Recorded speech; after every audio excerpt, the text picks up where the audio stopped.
And this will be our last speaker. This hearing will be recessed to a time certain, and I will get that information out following the Commissioner's presentation. Thank you, Madam Chair and trusted House members. I will have to read my statement since it will be very short. I am the Commissioner of Education for the state of New Hampshire, and I'm opposed to this particular bill, and I'm opposed to any bill that takes away the right and the authority of local control in our schools to do best practices. My appearance today is very distressing given the fact that we are in our 7th year of discussion on the Common Core state standards. I was appointed by Governor Lynch in 2009, and prior to my accepting this position, 2 years of active work had gone on throughout the entire state, including parents, the Parent-Teacher Association, teachers, our professional organizations, curriculum specialists, relative to the Common Core, looking at our own state standards and our alignment, including working with other states in the New England and the NECAP assessment. Many schools in our state are in their 4th year of implementation. Others are in their 3rd, 2nd. Thousands of teachers, leaders, parents, and school boards have committed to improving standards in public education. These stakeholders are confused by how a small, loud group of misinformed individuals continue to distort information regarding Common Core state standards. Make no mistake, these standards raise the bar in our state with regard to teaching and learning. They have been studied, analyzed, reviewed, and now are part of a common language of teaching. I find it shocking that any discussion focused on raising standards and improving teaching and learning would get so much negative attention. The public is confused. Citizens look to us to lead and support their children. We are not in the business of managing school districts. We are charged with supporting our schools to move forward in a time when transformation is taking place in public education. The goal is helping all children to be competent and career and college ready, with the motive of preparing citizens to support our country and our state, improving our state economy. Quality education is the #1 reason people reside and migrate to a state. I am grateful to our business leaders who see the critical relationship between better standards in public education and a thriving economy. With this said, I once again want to communicate the facts for the public record. Schools are not required to participate in the Common Core standards. Regardless of the testimony you heard today, there has never been, from the outset of this looking at the Common Core, that any school district in the state of New Hampshire is required to follow them. However, to their credit, they have made the choice to study them, integrate them into their own standards, with definitions and visions for their schools. I find it interesting that now a group is trying to control by asking for laws preventing the participation and allowing schools to make a determination on what's best for their community. It flies in the face of local control. Districts have their own implementation strategies and may request assistance from the New Hampshire Department of Ed for technical assistance. The cost of any best practice implementation resides with the school district. There is absolutely no indication that this best practice will have a significant impact on financial elements of school budgets. This is particularly aligned with the New Hampshire strategy to be thoughtful before jumping into anything.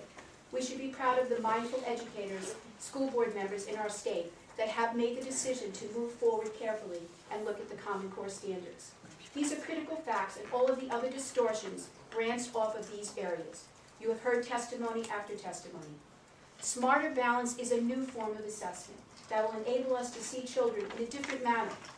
How they think, how they examine, how they analyze, and synthesize information. It is new. We are piloting Smarter Balance in our state.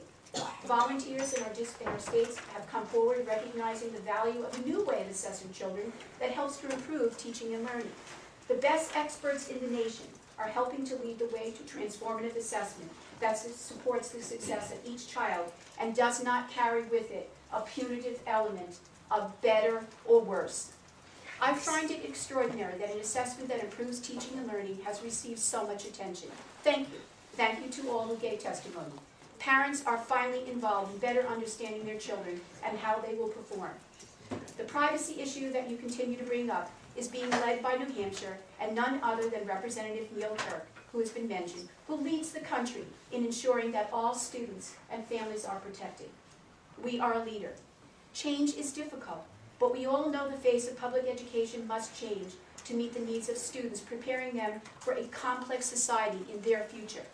The Common Core standards, new ways of assessing, changing teacher preparation programs, supporting leaders are all parts of a movement toward excellence. Issues such as timing of the test, the amount of testing, and support that teachers will need throughout our state are all within our control. And the state of New Hampshire has been the most verbal state in making sure that these tests are going to meet the needs of the children and the children we serve. Through communication, collaboration across all stakeholders, and coherent decision-making in the best interest of children, we will make our state one of the best in the nation. I attend hundreds of meetings a year, like many of you. Many of these meetings focus on the economy in our state, attracting young people to our state, businesses, corporations. They are all seeking what they perceive to be a high-quality education system. Sadly, the message prevailing in our state today is confusion regarding continuous improvement and innovation in our schools. Who can debate better and clearer standards, improved assessment, competent students? As Commissioner, I would suggest to you that these groups have created an interesting discussion in our state. Helpful, but very old now. The distortions have created greater strength among our educators and our communities. They're looking to us to lead now and move on. These issues have created distractions away from the real issues states like New Hampshire are facing: childhood poverty, the needs of early childhood, the support for young families, declining enrollments, fragmentation of our schools, the lack of a focus of a seamless quality public education system, pre-K through 20. As Commissioner, I ask you that you continue to lead our state and give clear messages to the public that New Hampshire has a quality education system and is seeking to continue to improve it and innovate it. And I appreciate all of your support. Thank you. Thank you for your testimony, Commissioner.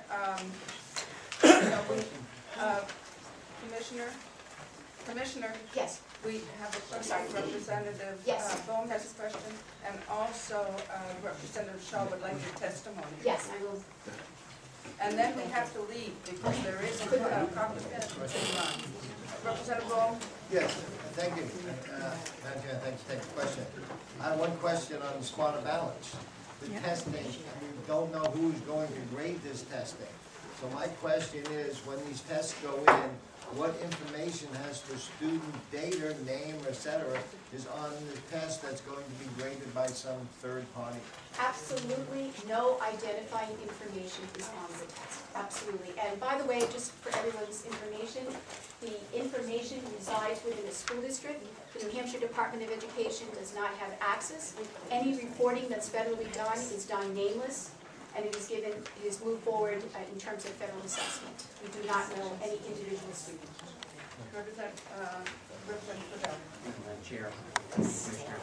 I was just wondering about your statement about misinformation. Would you agree then with Secretary Duncan, who has said that critics were at best misinformed and at worst laboring under paranoid delusions? Or that when he said that white suburban moms have woken up to discover that their children aren't quite as brilliant as they thought they were?